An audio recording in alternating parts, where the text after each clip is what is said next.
Kada ku manta ku danna mana alamar subscribe sannan kuma ku danna mana alamar ƙararrawar sanarwa.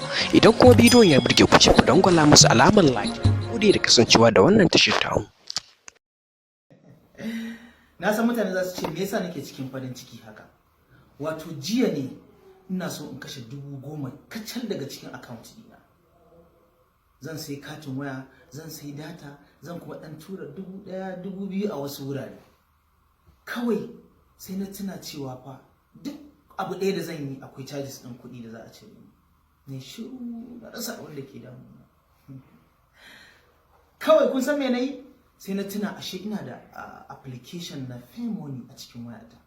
Sai na ɗauko na sai kati, na tura kuɗin da zan yi, na sai data, na biya bills ɗina na cable da sauransu. Ba tare da kuma an cire mun ko sisin kobo.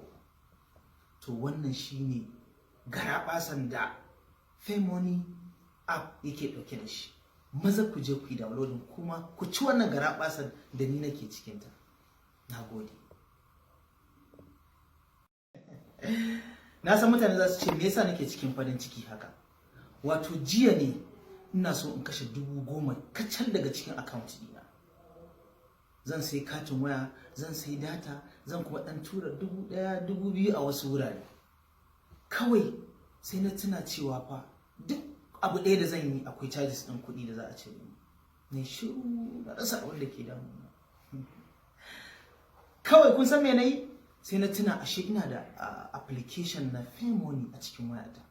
Sai na ɗauko na sai kati, na tura kuɗin da zan yi, na sai data, na biya bills ɗina na cable da sauransu.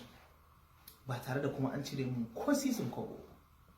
To wannan shine garaɓasan da Money app yake ɗauke da shi.